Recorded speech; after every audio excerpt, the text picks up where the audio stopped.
A gente já vinha de um impacto complexo aqui por conta da restrição da carne da União Europeia. E agora esse baque também dos combustíveis e, consequentemente, de uma série de setores, o que inclui a agroindústria, por exemplo, por causa da greve das indústrias, por falar nelas, né? Aves, suínos suspenderam as atividades também. Olha só, os Correios anunciaram a suspensão de postagens com dia e hora marcada e declararam que as entregas comuns também estão sofrendo atrasos. Vamos ver. O setor da agroindústria é o mais atingido no estado. Por causa da falta de escoamento, indústrias de aves e suínos suspenderam as atividades nos próximos dias.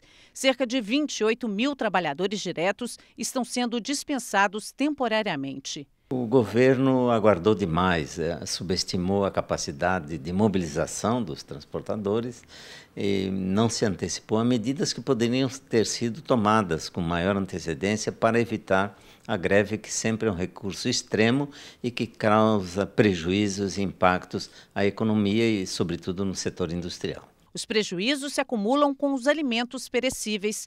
Toneladas deles seguem parados sem o devido armazenamento nas rodovias. Os Correios também anunciaram a suspensão de postagens com dia e hora marcada e declararam que entregas comuns já estão sofrendo atrasos. A Federação das Indústrias do Estado quer tentar minimizar os impactos por meio da Justiça.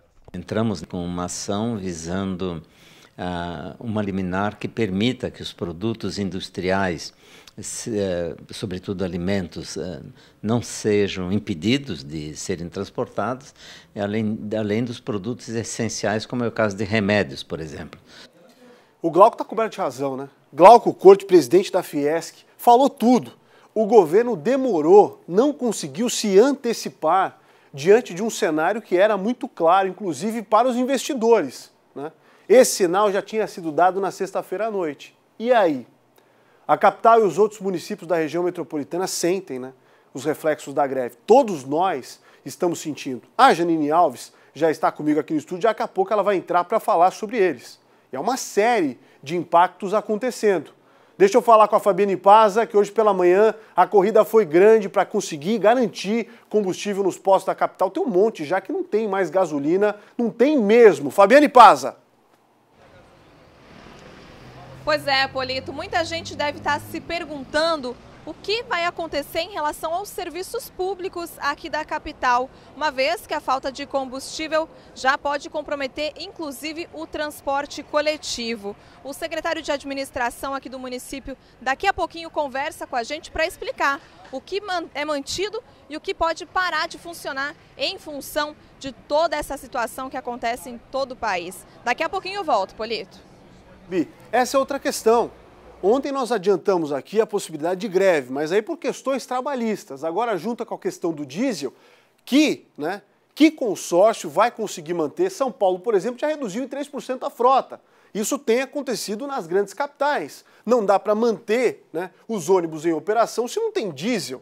É uma imagem bem absurda, né? Porque geralmente são abastecidos em centrais, mas já há cidades de grande porte em que os ônibus estão parando em postos convencionais para abastecer com diesel, que não tem nas centrais de transbordo dos transportes coletivos. Eu estou torcendo para isso não acontecer aqui, mas diante do impacto que tem causado em uma série de setores, começo a acreditar que uma hora ou outra isso também vai acontecer em Florianópolis. Vem cá, deixa eu conversar ao vivo com a Janine Alves. Janine, obrigado por ter vindo mais uma vez. Saudade, estava com saudade de você já.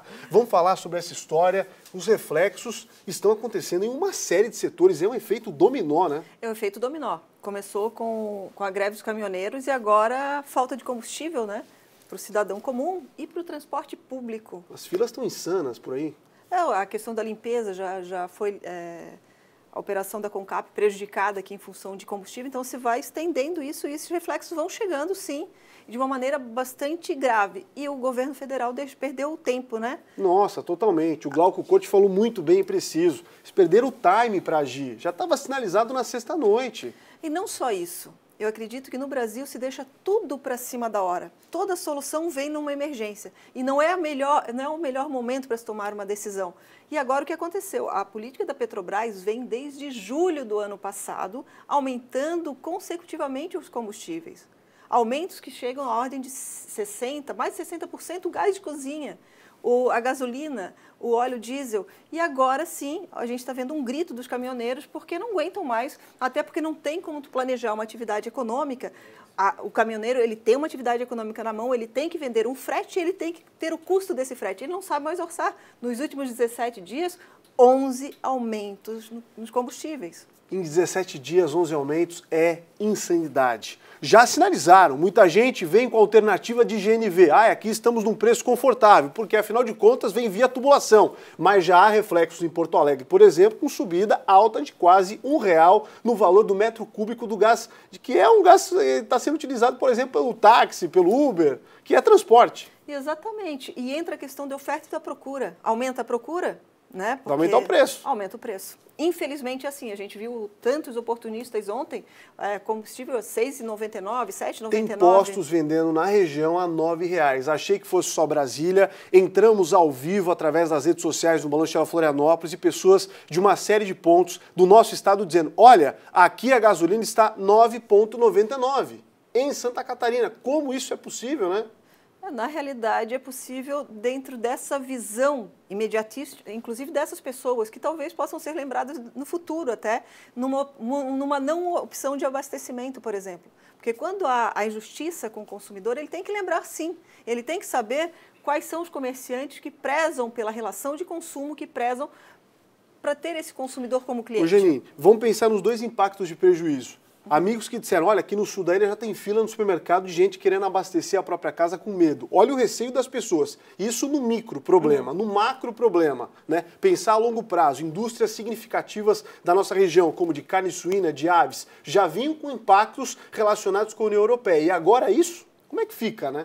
Teve empresa que anunciou já prejuízo de 50 milhões em 4 dias. Leite indo fora, os ovos sendo esmagados, animais deixando de ser abatidos e muita produção na estrada, estragando literalmente, né? O prejuízo vai ser muito grande, a gente vai ter vários dias pela frente até para tentar se recuperar, mas acho que o foco agora é ver qual o caminho que o governo vai dar para esse impasse. Porque o Pedro Parente, que é o presidente da Petrobras, ele não quer alterar a política de preço. E é esse exatamente o problema do mercado hoje. Os caminhoneiros, assim como a gente também, que precisa abastecer o carro, se não tem como fazer uma previsão do quanto gastar. Por quê? Porque está aumentando todos os dias. Semana passada, 5 dias úteis, 5 aumentos.